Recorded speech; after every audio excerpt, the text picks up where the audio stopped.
Hello, my name is Guadalupe, I'm Alondra. My name is Justin. and we are the Cal State Collective. Welcome to our podcast. Today we're going to be talking about what womanism is. Would you like to take it away, Alondra? Yes, so I'm going to go ahead and talk about pretty much the definition of womanism. We're adapting Alice Walker's definition of it, and basically just going along the lines of how she defines it. So first, Alice Walker is a novelist and an activist. So she states that womanism, or a womanist, is a feminist of color. So not quite like a black feminist, but is a branch from that genre. So it's very similar, but does have differences. She defines it as being woman or woman-like, or in her exact quotes, acting grown, which essentially is saying that, you know, women at their age can be more mature. So a little girl could be more grown, essentially.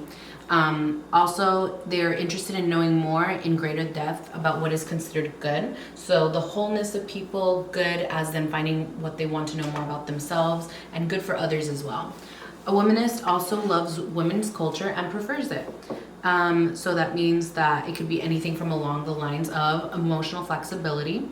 It could be along the lines of loving women sexually and or non-sexually. And along the lines of emotional flexibility, Alice Walker likes to explain this emotion like crying. So she values tears as a natural counterbalance of laughter. So essentially saying that those emotions, they encompass each other and they're a balance. The biggest distinction between black feminism and womanism that she mentions is that womanism or womanist is committed to the survival and wholeness of entire people. So that includes male and female. So it's an inclusive perspective of not just women the way black feminism does. They also love music, dance, and spirit. And a good analogy that Alice Walker provides is mentioning that the womanist is to feminist as purple is to lavender. So it's like seeing womanism as another shade of feminism. Mm-hmm. Thank you. Yeah, that's the thing about womanism, is that it tends to be like confused with feminism, because both studies do focus on sexism, because that's what black women have to deal with.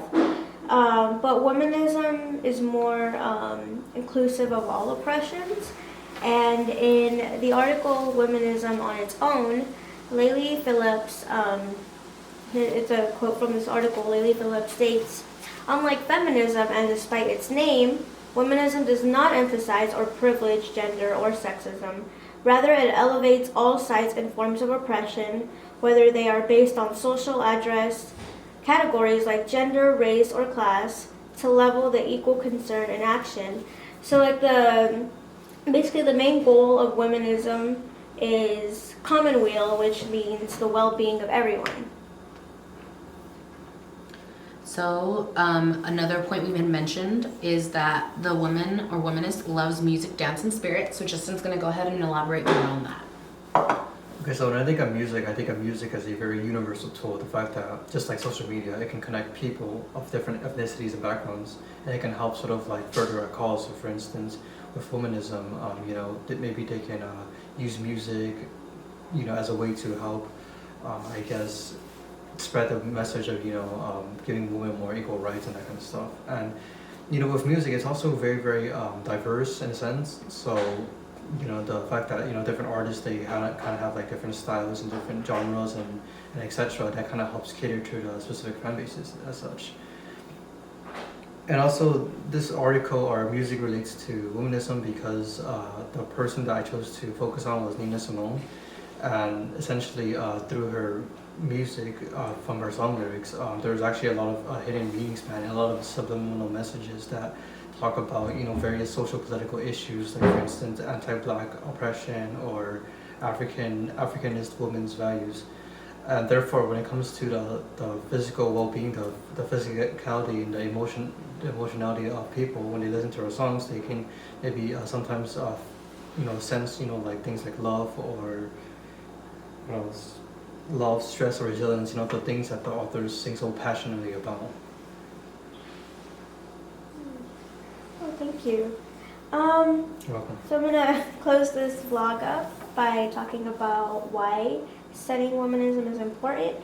Of course, everybody should study it because it's an inclusive topic, but I'm going to be talking about this specific article called Admirable or Ridiculous, The Burdens of Black Women Scholars and Dialogue in the Work of Solidarity by Black male scholar and author Darius Dwayne Hills. In this article, he talks about why black males specifically should study womanism. And in his article, he says that they should study womanism because it helps humanize black women, it showcases their wisdom, and it also acknowledges their struggles and their resistance against their oppressors. And he also talks about how black women have to deal with racism and sexism, and this actually affects black males as well because they face racism as well. So like if we come together and we support each other, it will help the cause. And I think when you're speaking about, helping the cause and supporting womanism, this doesn't apply to just black females and males and black males as well, but applies to, minorities, people that are non-black, people that are LGBT, people that are in wheelchairs, It's essentially a fight for humanity to help, make sure that equality exists so that we can somehow, entertain this idea of a perfect utopia in our society, because we know that our society nowadays is it's still like very divided on very liberal and conservative ideals. So a fight, the fact that you're including different allies, like LGBT and that kind of stuff, I think that really helps the efforts. And yeah. Exactly. We all just support and help each other no matter what our identity is. We're all humans.